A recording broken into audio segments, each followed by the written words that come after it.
everyone. I know that we are the only thing that's standing between you and the after party, in this track at least. So this is going to be fun, and it's going to be quite on point. Stand with us. Yes, my name is Eke, and I'm from NVIDIA. Got to NVIDIA through the Run AI acquisition recently, and today we are going to talk about the cold start problem. Do you also want to introduce yourself very quickly? Hey everyone, I'm Peter. I work at Google Cloud on Google Kubernetes engine and contributed some features to the Run AI model streamer. Yes, okay, let's get started. So first of all, I will explain a bit of the problem state, then the cold start problem, what it means, and why we actually started working on this problem. Then we will present the tool that we created for solving it. We have some super cool new features and new benchmarkings that you will see for the first time. We didn't publish them yet. And before going into the details, the whole team is not here today. So a huge shout out to the Run AI model streamer team from here, to Noah and Omer. So what is Inference? I think probably everyone in this room know the nitty-gritty details, but just to recap it very quickly. So you have training data, you have model, you trained your model, and then you evaluated your model. It looks good. You put it into production. So you wrap it in a Docker container. You have your model, and users send queries, etc. So it's quite chill if you think about it on paper. However, there are some issues when you think about the AI models. So in the past, how were we doing auto-scaling? Because you need to serve a lot of users. There are a lot of demand coming in. In the traditional applications, it was easy. You had CPUs, and the applications were quite lightweight in comparison to huge models. So you would spin up some instances together with your application and spin them down when the demand is reduced. But the real-time inference is more tricky, right? Especially with those gigantic models. So we started digging into this problem and started talking with our customers and how they actually deal with this. So let's go through some example use cases. Let's say you have one model in production, and it has high load time to time. So what you will do is you will scale up and down the pods, and basically use those new pods for high user times. And what else you can do is over-provision these instances, which we see quite often. So the companies are basically renting those GPUs and putting the model on the GPU memory, even if they pay for it, but there's no demand from the customers, so they account for worst case scenario.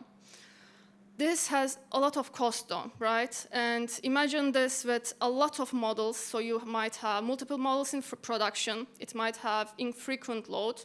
What you can do is you can scale to 0, like some of the models, if they're not getting a lot of demands. We call these cold models if they're not loaded on the GPU.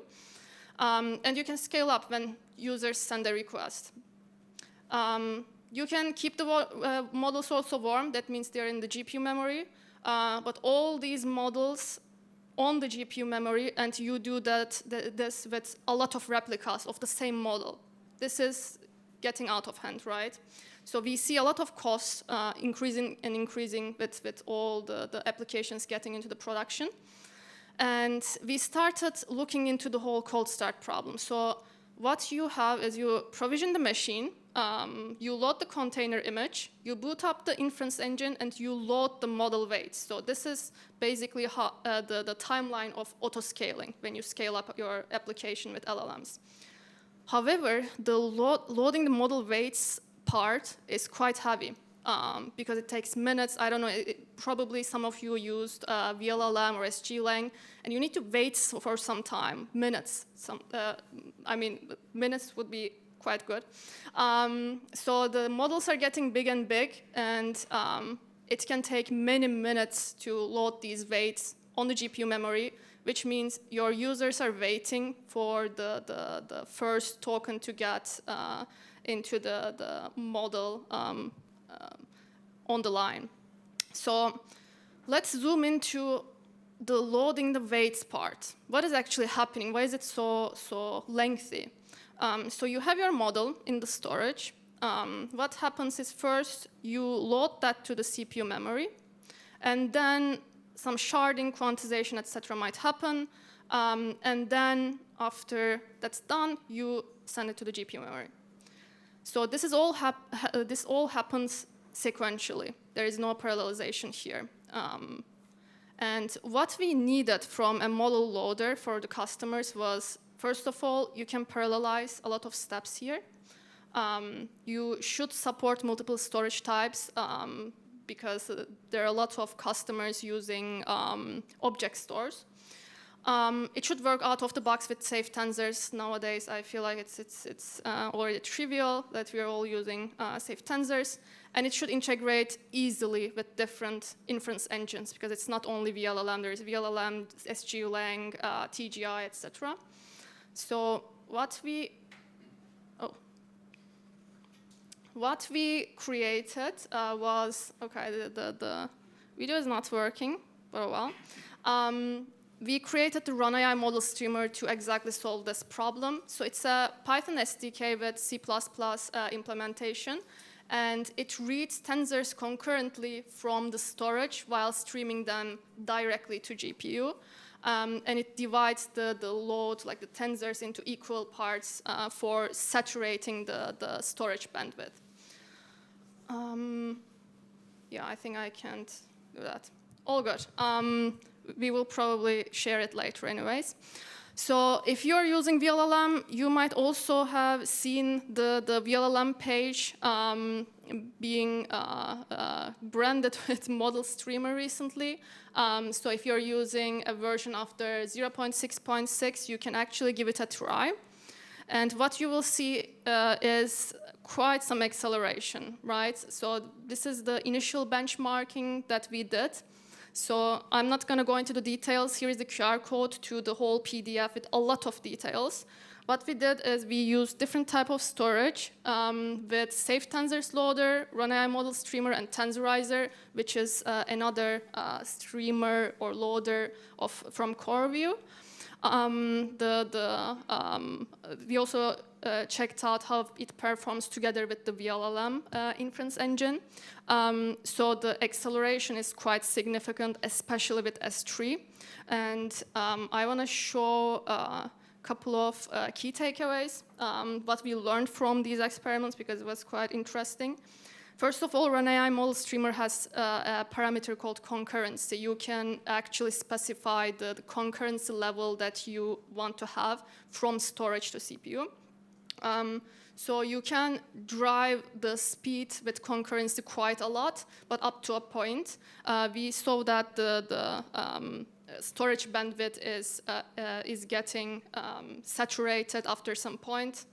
Physics, law of physics, so was not super interesting, but still.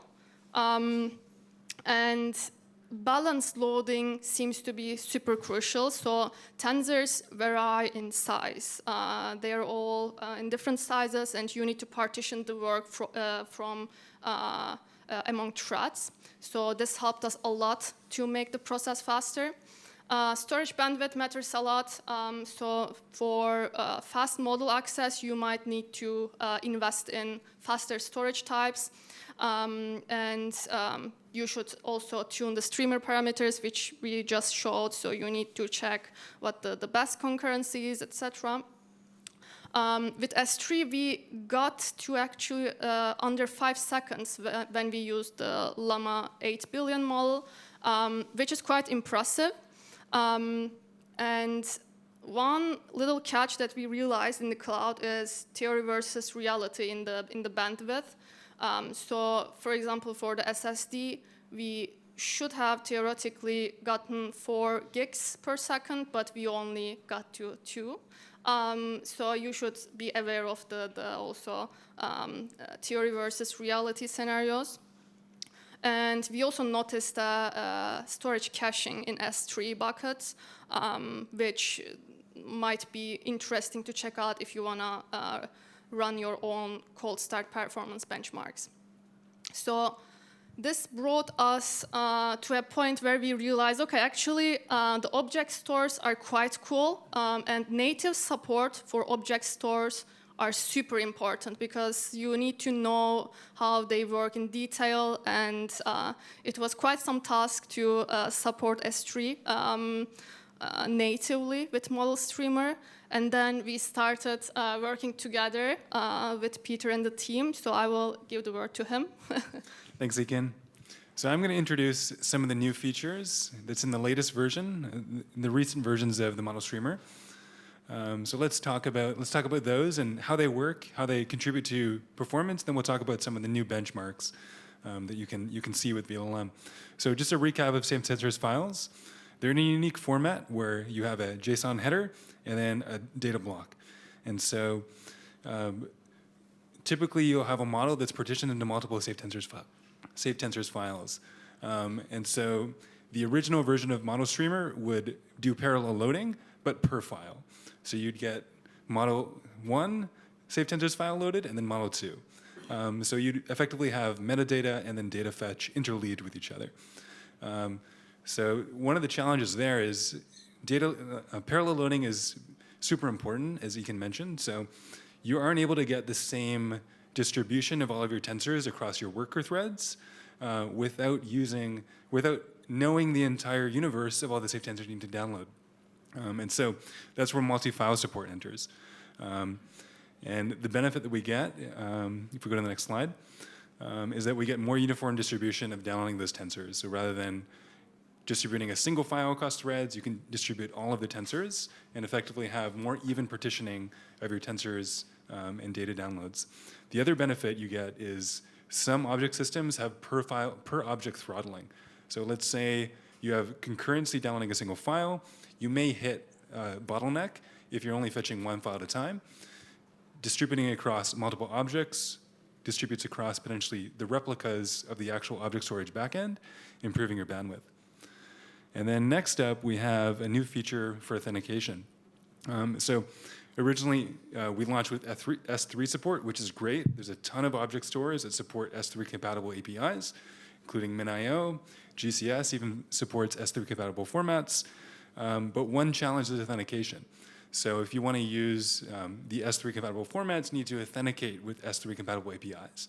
So for GCS, you do this using interoperability keys, which are statically defined IDs and secrets. So for a lot of cloud users, you know that passing around secret materials is a challenge and a risk. And so we find like some organizations have set constraints on using this interoperability. So what we added here was GCS native authentication. So we augmented the API for the back end of the Model Streamer to use an object store that could be swapped out. So we have both S3 support and GCS support, and each of them have native authentication. So if you run this on EC2, run this on GCE, run this on GKE, you can use native authentication using GCE metadata server or GKE workload identity. And you also get the benefits of any client updates. So instead of having to use the XML API, you can benefit from the GCS API, any changes and updates there that make it more performant. And then the next feature, which is still in development, it's coming in the next version, but it has a lot of performance gains. I'll frame this first by talking about how model streaming works in vLLM. So if you want to load to multiple GPUs, vLLM will spin up multiple processes, one per GPU, to download data or stream data to a GPU device. Now this presents a challenge because these are Python processes, they don't share memory, and there isn't a way to really, well, each of the processes are independent. And so you effectively get each process needing to look at the entire model in order to pull its partitioned data into a GPU. So if you're using tensor parallelism, the Megatron algorithm will perform column-wise decomposition on each of the layers or each of the tensors that's loading, but it needs to look at the entire model. So say you're loading Llama 70B, it's around 130 gigabytes. If you have, say, 4 GPUs, 4 processes, naively, what would happen with the previous version of the model streamer is you would download that model 4 times from object storage. So all of a sudden, you're increasing the load on your object store, you're increasing the bandwidth on that you need to leverage, and so you kind of run into a constraint of network throughput. So if we go to the next slide here, I just want to introduce a diagram of kind of, this is an A3 machine on GKE, but it kind of demonstrates where we can leverage the architecture and bottlenecks to improve performance. So if we go back to that scenario where we're downloading a model, multiple processes, we could kind of think like, okay, well, why not just constrain and coordinate across these processes to have one process download all of the model weights, have the other processes just wait until that data is available, and then distribute it. The challenge here is that these, you have different CPUs that aren't connected on the same PCI bus, and we want to be able to leverage the movement of data from the CPU to the GPU. So we have independent PCI switches. So in order to leverage this, we can load in parallel, but we need to load in a way that each process downloads a segment of data. And so the solution here is to have each of the processes download a subset of the data. So let's say 1170B, 130 gigabytes. We can divide that by 4, have each process download a subset, and move data into the GPU as a PyTorch tensor. When it's in the GPU, we can then distribute data across those processes using an API like Torch Distributed. So that's the new feature that's coming out with distributed streaming. We're using the distributed API to perform a round-robin broadcast of data across these processes, accumulate tensors, and then store that data into each of the GPU memories that we can leverage it. So benchmark results, I just want to, so this is kind of our baseline, our default loader here. This is if you run vLLM using a public model with default configuration, pulling from Hugging Face. So you get pretty good performance. We get around a gigabyte per second. But if we're loading Llama 70B, it takes over a minute, so about 100 seconds here. So if we compare this to the single file version of the model streamer, which is 0.8.0, which was released around May of this year, we see the benefit of concurrency. So we see 1.7x speed up. So this is with defining that concurrency level, loading with multiple threads or multiple processes, and then we also see the benefit of the multi-file loader, but it's not very pronounced in this case because we're using tensor parallelism. We run into that problem that I described before, where you're downloading that model multiple times. So you're effectively downloading like a terabyte of data when you really only should be downloading about 130 gigabytes. So that's where the performance of the distributed loader comes in, and we can squeeze that number down all the way to 13 seconds. So we effectively increased or reduced the amount of load time, and it's a speed up of around 7.7 times. So really great numbers, and we're really excited to ship the new version.